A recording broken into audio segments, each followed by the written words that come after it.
So hello, my name is Ruth Moffitt, and I'm sitting here with Mayor Craig Ford. During State of the City, we promised that we would come back and answer all the questions that we had. So today we're sitting here to answer those additional questions. And so, Mayor, is that all right for us to sit here? Perfect. I feel like we're doing State of the City again with no audience, but we're glad to do it. So we had a lot of questions about paving. That's a Yes. big question. It's a biggie for any city. Yeah. So give us some more information on paving and what we're doing. So paving is very serious to the constituents and to the residents of Gadsden, and people live outside of Gadsden that travel into Gadsden to work, and we take that very serious. So I need to do a better job of explaining of how many miles of road to the city of Gadsden are we responsible for paving.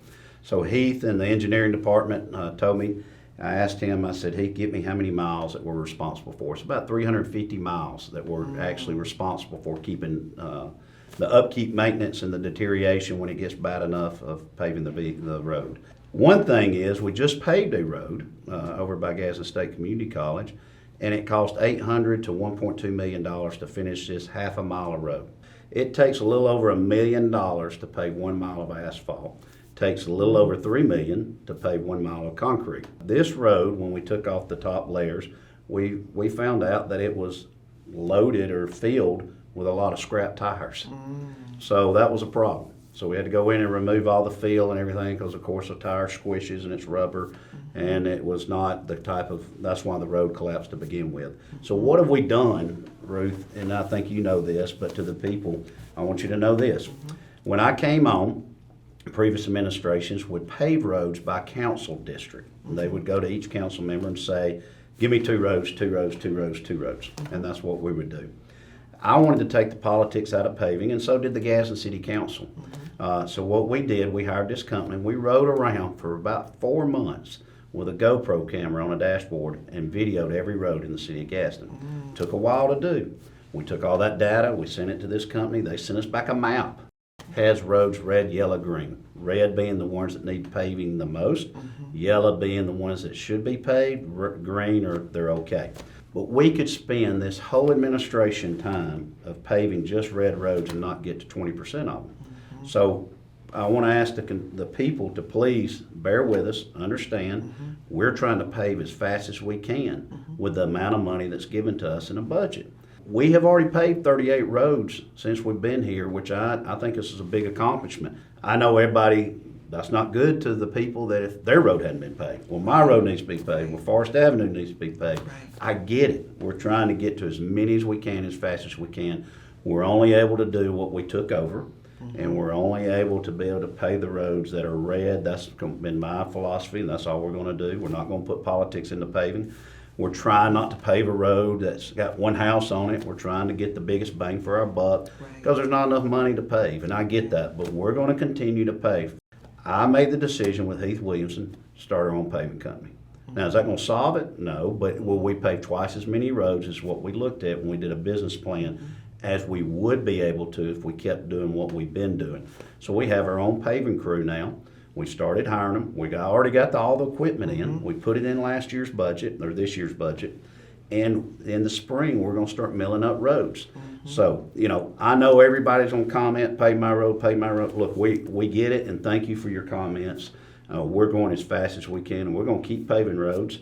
And paving roads is important to people, and I get that, and I want to make sure we make that a top priority. Yeah. So by next spring, you hope to have by this spring. You hope to have that department up and running. Yeah.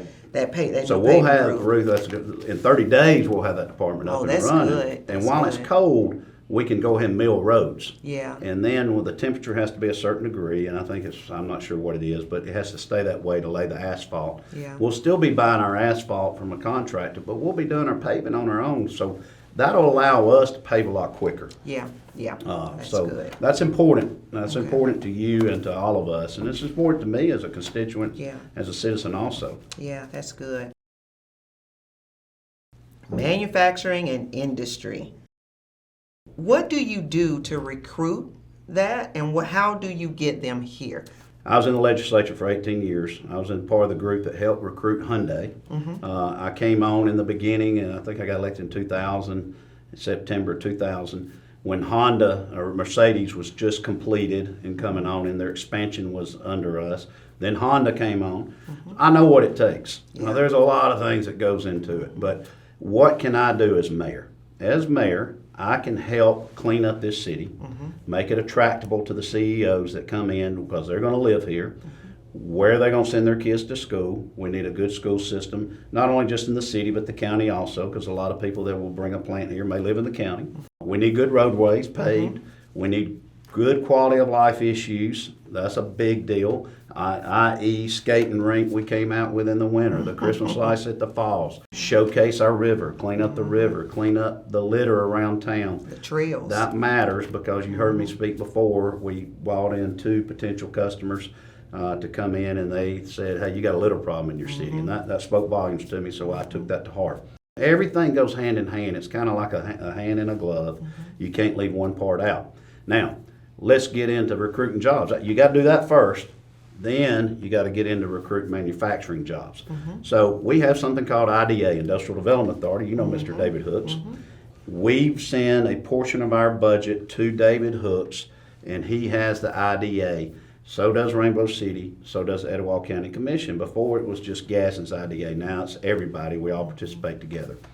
So he is constantly recruiting businesses, trying to get them to come here, sending the statistical data, all this kind of stuff, the dashboard, what we call it, trying to recruit these industries. When he gets a potential client, then he calls me in. I go sit down with him. What can I do? I can offer incentives to bring that company here, tax abatements and et cetera, and tell them why you want to be in Gaston. And I sell Gaston. I've done that numerous times. We can't force a company to come here, but we can incentivize them and make it attractive. People talk about Goodyear. When I was running for office, there was a huge plant looking to locate here. I didn't have to sign an NDA because I wasn't an elected official. NDA, non-disclosure, something. I don't know what the A stands for. Agreement. Agreement. There you go. Yeah. I knew I got you in here for a reason. But, Goodyear's owned by Phoenix out of Milwaukee, Wisconsin. The steel plant property is owned by another gentleman. So we can't say, come here, we got this. We got to work through the people that own the property, put them together with our IDA person, try to get the plant to locate here, and then we come in and try to offer incentives for them to bring their company here to offer jobs. So I'll tell you this, since I've been on, I've signed 4 NDAs after elected, and the plant that we talked about before the election fell through, but then right after that we've had 2 more, and then we've had 2 more. Right now there's 3 active NDAs. I can't talk about any more about what company, how many jobs. I'm sorry, I wish I could tell you the pay range, all that. I know we need good paying jobs. I know we need good health insurance and all that, but I can't talk about that because, of course, you can understand. But it is actively going on as we speak. And I get it from a lot of people think, you're not doing anything. We want good manufacturing jobs. So I want to say this with all due respect. A lot of people say, I want good manufacturing jobs, and sometimes it equals, I want to work less and make more money. That ain't the case. I had a gentleman the other day call me, and he was upset about it, and I talked to him, and I said, what's your education? And they said, GED. And there's nothing wrong with that. That's good. He got his GED. So what's your skill set? Well, what do you mean? Well, do you have a trade? Do you have it? No, I'm a hard worker. Well, those days are gone. Companies, if you come, you can do an entry-level position, but we got a workforce development program over at Gaston State. I think a $50 or $60 million building with Alan Smith and Dr. Kathy Murphy. Well, they'll teach you in a year's program, you'll come out with a skill, and they can place you in a job right then. Let me tell you something, please. There's jobs available right now. Fair Automotive, Honda, Prince Metal Stampings, the City of Gaston, we're hiring. But we can't find people to want to work or come to work to put in for these positions. We offer here at the City of Gaston state health insurance and retirement. It's fantastic. Now, I don't get to participate in the state health insurance and retirement because the mayor's considered part-time, which there's nothing part-time about it. But if you want to market yourself, you got to have a skill set. And today's manufacturing jobs are more about workforce development.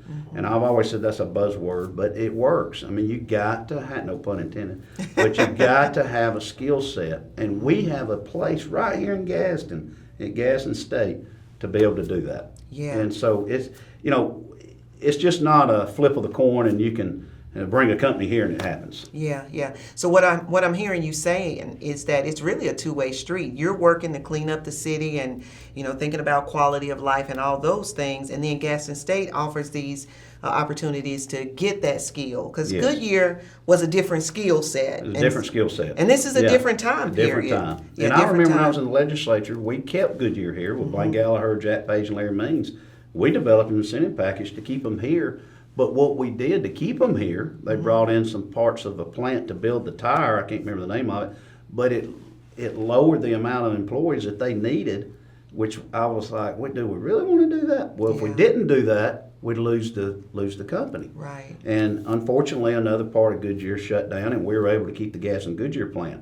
Yeah. So with technology, you need less humans. Yeah. So that's what we're trying to get computerized, engineer-wise, and everything with Gaston State.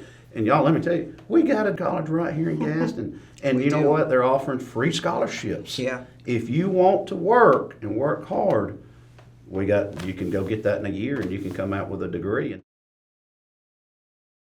Manufacturing industry, commercial development really fits into that. Do you want to tag anything? Yeah, so John Moore heads up commercial development for us, and he has done a great job doing that. He has brought in more restaurants, and we're looking at golf simulators, a company coming in, we're looking at some other things to offer. But people go, we don't need another fast food restaurant. We may not need we want them all. Yes. I want everything from a steakhouse to a fast food restaurant Yes. so people can come here. I've heard everything from we need a Golden Corral, we need a Sam's, we need a Target, we need a Costco, we need a Home Depot. I can name them all. Let me tell you right now, we're trying to get every one of them. We want them all. Yes. I had somebody tell me the other day, you're only filling unfilled buildings. Yeah, that's what we're doing, and that's what we want to do. We want to fill the buildings that are vacant and bring in companies or restaurants to come in. Y'all, let me tell you, they pay sales tax. They do provide entry-level jobs. They're not the jobs we're looking for somebody to be a career-oriented person to work at a fast food restaurant. If they choose to do so, that's okay, because some offer good benefits and retirement. That's right. But we need all jobs. I don't care what they are. I want them all. Right. And we want to put them everywhere we can. So, That's right. if that hurts your feelings, I'm sorry. But, we're going to get as many burger joints and as many steak restaurants and everything, because when a company wants to locate here, they want all those things. So I get it. We want it all, and we want all the jobs we can get. Right. That's a diversified city. Yeah. That's what it's called. During State of the City, we talked about some things some unknowns when you came into office, right? And so one of those things was so many buildings, rent-free buildings, Yeah. In the city of Gaston. Can you touch on that a So little bit? I knew, I saw that question, and I said, that's good. So, y'all, I don't believe in free stuff. I just don't. And when I came in, there were so many buildings that the previous administration, and that was their philosophy, nothing against them, that worked for them. These 501c3s or whoever it may be living in a building and holding something that is very necessary, and something that I thought, there's a couple of things that I thought were excellent. There was a boxing facility at East Gaston. I thought they did a great job keeping kids off the street and providing something for kids to do. The University of Alabama Center, not to bring up some hot buttons, but being fully transparent. They offered a daycare, and it was a great program. It's fabulous. But I had to explain to people, the University of Alabama no longer taught graduate level courses there anymore since pre-COVID. And it was a daycare. Well, that's not fair to the daycares down the street that are having to start up a business and pay rent. And we're paying for the building, the insurance, the repairs and maintenance, the grass cutting, the roof. The city of Gaston taxpayers are. So I tried to negotiate a lease with them. They didn't want to negotiate a lease, and that's their prerogative. They chose to say, hey, our lease is up anyway. Our what's that word I'm looking for? The grant. Oh, the grant that they had. Our Yeah, it was grant up. is done. We don't know if we'll get our new grant, so we're out. I hate the way it came about because it made it look like the city of Gaston ran them out of town. I offered them a lease. Yeah. The lease, the going rate for square foot would have been in the mid 20,000s per month. I knew that was impossible, so I offered $3,000 a month. They didn't want to do that, so I even came down to offer $1,000 a month. They chose not to do that. So that told me they weren't interested in paying a lease. The other facilities, like the one I mentioned earlier, they didn't have the money to pay rent. I understand that. I feel for that. I'm sorry. But government's not in a situation to offer free leases and free space for any 501c3. Because if we do for one, listen, there's a lot of great 501c3s in this city, in this county, that we need to help. And we do help them through you, CDBG. But we can't pay for their lease, and we can't pay for their power, utilities, et cetera. And I needed that space. So what's going in the University of Alabama Center is going to be our police when we relocate from City Hall. What's going on in East Gaston, our holding facility for our police department, and we needed it. And it's Gaston's building, and we need to do that. So I have sold a lot of buildings the City of Gaston owned to try to generate revenue and lower expenses. So you've been more accountable with Well, taxpayers' I hope so. dollars. Yeah, Yeah. that's good. So it's been a lot of buzz about City Hall moving. And so they showed the renderings, but we kind of went through it. So tell us a little bit what's going on with City Hall. City Update Hall's us. fantastic. I'm excited about it. This building that we're in right now, we put lipstick on a pig. It's full of asbestos and black mold, and the maintenance is bad. It's just, if you want to see it, please come visit us. I'll take you on a tour. But the property this building sits on is the most valuable piece of property City of Gaston has to offer to develop a sales tax, some commercial real estate, and something quality of life for the citizens of Gaston. So we have a hotel that's going to locate here. We're going to have a rooftop bar. We're going to have hotel rooms. It's going to be a restaurant down below. It'll generate revenue and bring people to Gaston and along Broad Street. So we got a great deal. A gentleman by the name of Paul Stivender with Regions came to us and told us we could buy Regions Bank for $2.8 million, because people no longer go in banks like they used to. These kids bank from their phone, which I don't. You write me a check, I'm taking it to the bank, and I'm going to cash it. That's what they do, and they're still paying us rent. And they moved to the bottom floor, and they've been great people to work with. Regions has been a great corporate partner, and they're occupying a third of the bottom floor. You won't even know they're there when you come in City Hall, but you'll have access if you're a customer of Regions Bank too. We were bringing in these companies and industries and meeting here in this building, and it didn't look good. And we had somebody comment about it, and we told them we were moving. You got to showcase your town. You got to showcase your city. Now, you don't want to go too elaborate and have a castle.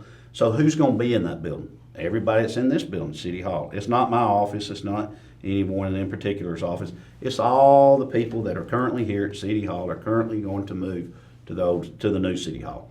Police is going to be divided up at University of Alabama Center and over at the East Gaston Center at the J.B. Weaver Technical School. So we're excited about it. It's going to be more accessible to the public. It'll be something we can be proud of. It'll help Broad Street.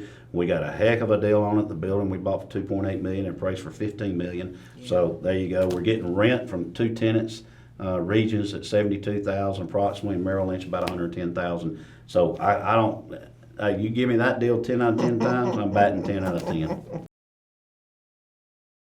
We talked about raises during State of the City, and we had a few questions about, a little bit people maybe didn't understand or wanted you to further elaborate. Because we talked about raises with the police department a little bit. So can you speak on that just a little bit? Yeah, so when we came in, a lot of raises were happening throughout the country because of post-COVID. And I did this in my own businesses too, but our employees were underpaid. I think our employees are still underpaid, to be honest with you.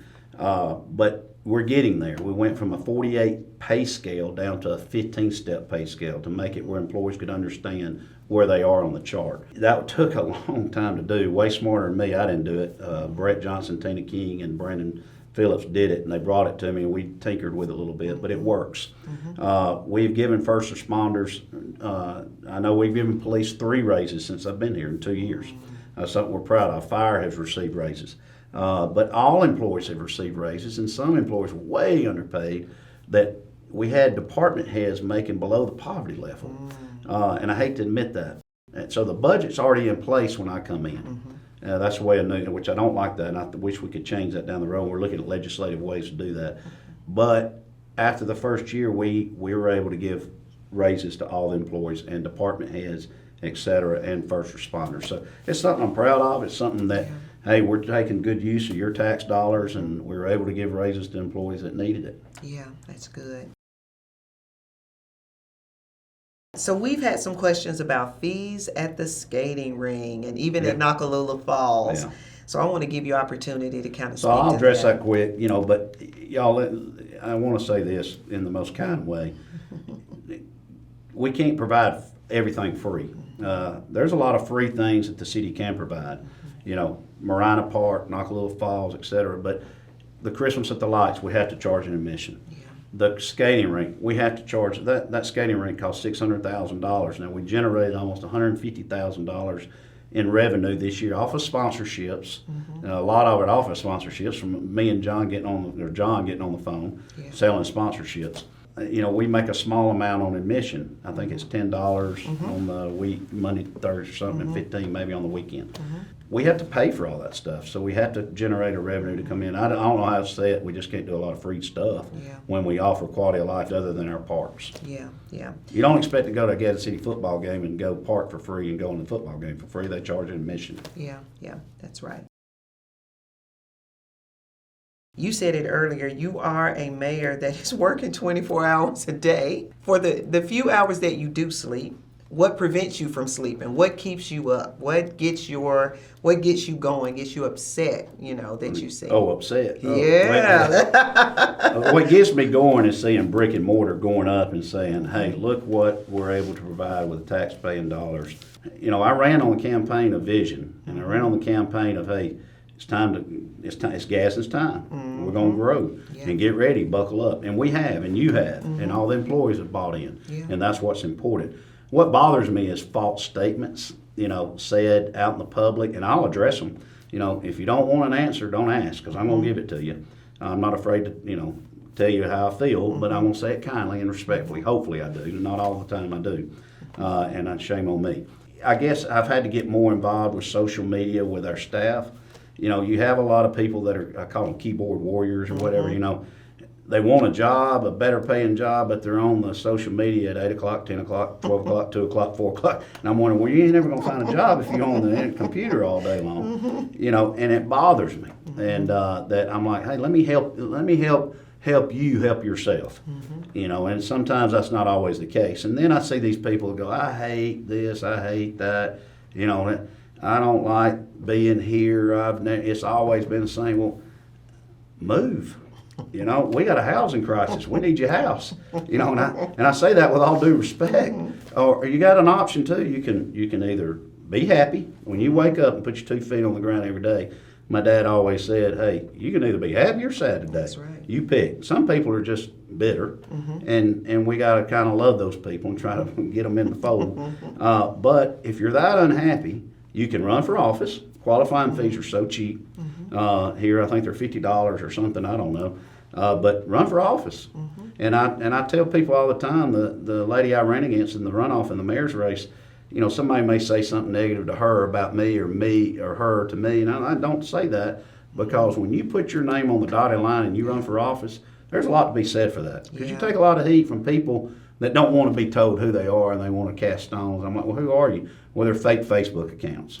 If you're not that happy, just move.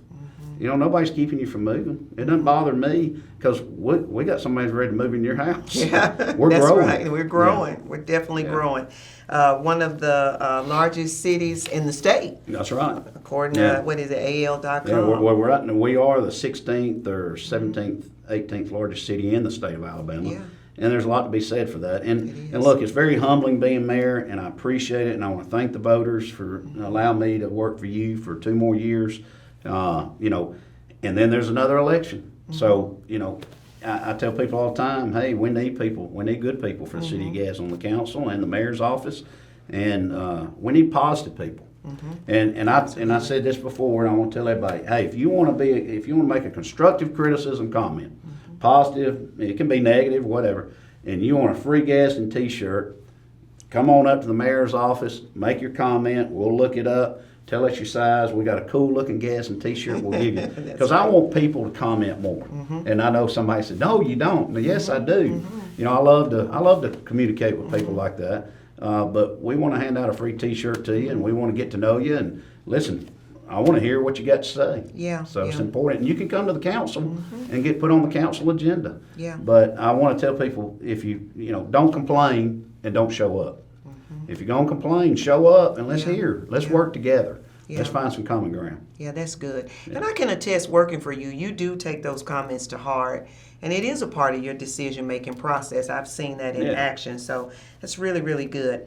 Well, Mayor, that's all the questions that I have. And I think if we get additional questions that come in, like you said, you want people to give their feedback, maybe we could come back and, we get a slate of things that people want to know about. We can come back and have some more conversations. I want you to have the closing words, because there's been a lot that's gone on in Gaston. You've been in office just now. You're coming on your 3rd year, and it's been a lot. And so I want to just give you an opportunity to give those last words, maybe highlight some things that we've done or you've done in these 3 years that has just, it's been tremendous. Yeah, it's the beginning of our 3rd year. I would ask people, hey, have some patience, but also be positive. And we're growing. I don't know if people say it, but we're growing. We got the riverfront development going on. We presented the West Megan Sports Complex. We're moving to City Hall. We got Gadsden State going on behind there. There's a lot of other things coming down the pipe. I want us all to be positive and move forward and try to grow Gadsden, because that people see that and they want to come to an area like this. And we have branded Gadsden to be a place where people want to come to, no matter what the people say outside of here. People love living here because of natural resources and a lot of things we had to offer. So I'm excited about what the future holds, and thank you for what you do. Yeah, thank you. Well, thank you for giving me the opportunity. Yeah. Well, all right. With that, we'll close, and make sure you send in your comments, your questions. It's been a pleasure to sit here with you today, Mayor. And I'm going to close. I'll finish out saying this. In the words of John Moore, you got to get to Gaston if you're not already here. Thank you, Mayor. Thank you, Ruth.